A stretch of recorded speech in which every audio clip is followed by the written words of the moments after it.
আপনার হুজুরের মৃত্যুর পর আমি কখনো প্রাসাদের বাইরে থাকি, তাই মনে মনে স্থির করেছি আমি আমার শিকারে যাব। এতে আপনার কি অভিমত মহাশয়? শিকারে যাবেন না, শিকারে যাবেন কাকে সঙ্গে নেবেন যাবো না? কেন আপনি যাবেন আমার সঙ্গে? না যাবো না, আমরা দুজন যদি একসঙ্গে শিকারে যাই তাহলে তো আমাদের গরিব লোকের প্রধান এরা বিদ্রোহ ঘোষণা করবে যাবো না। তাই আমি বলছিলাম কি যাবো না, শিকারে গেলে ওই সেনাপতি জাহিদ খানকে নিয়ে যাবো না। এটি আপনি উত্তম যুক্তি দিয়েছেন মহাশয়। হ্যালো, একটি কথা মনে রাখবেন, আমার অবর্তমানে এই রাজ্যে ভালোভাবে পরিচালনা করবেন, যাতে করে একটি প্রয়োজন আমার বিরুদ্ধে ফেরত না পারে। এবার চলে বুঝি রাজা, আমি অক্ষর অক্ষরে পালন করবো যাবো না। তাহলে চলে এবার চলুন যাবো না, আমরা শিকারের ব্যবস্থা করি।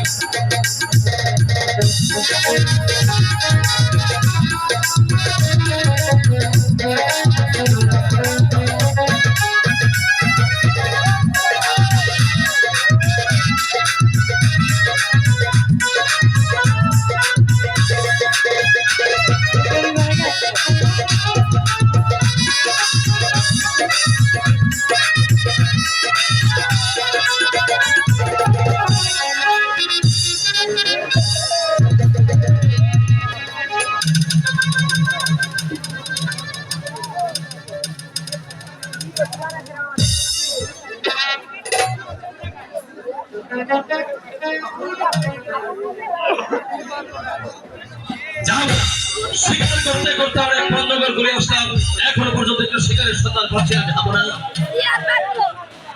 চলুন যাবো না, আমরা এই স্থান থেকে অন্য স্থানে চলে যাই।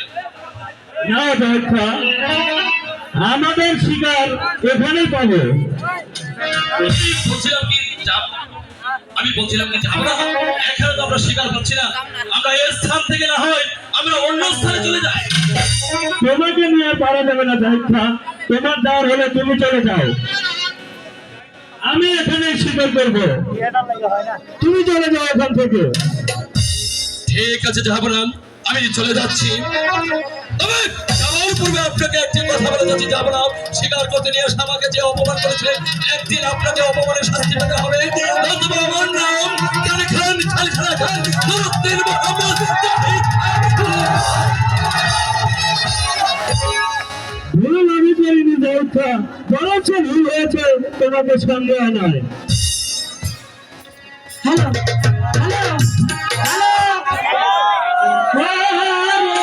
তোর কলসি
Thank you.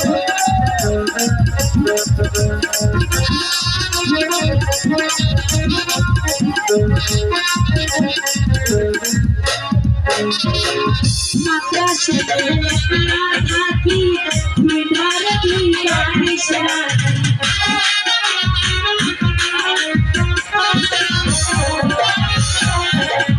একলা ঘর শুয়া থাকি ধর তুই জানিস রাখি পানিস লইয়া প্রেম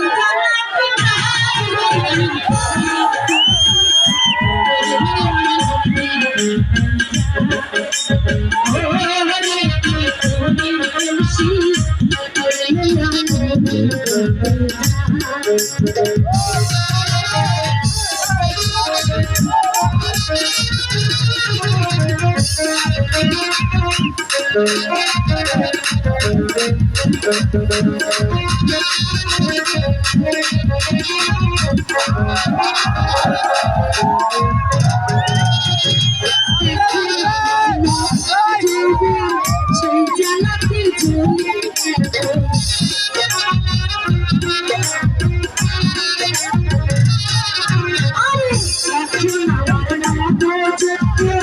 সেই জানাতে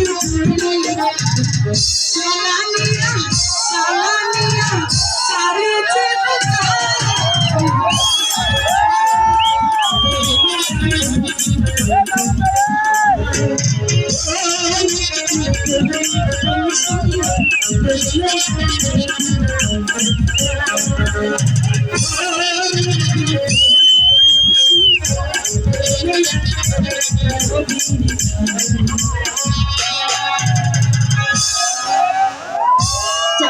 অনেকদিন পরে নদীর ঘাটে এসেছি যদি কত হয়ে গেল ঘরে গোসল করবো। সেখানে এসেছি তবে শিকারও পেলাম না তাহলে কি শিকার ছাড়াই আমাকে প্রাসাদে ফিরে যেতে হবে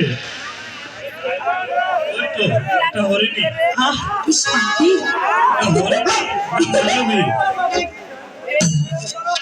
কে তুমি মানবী কে তুমি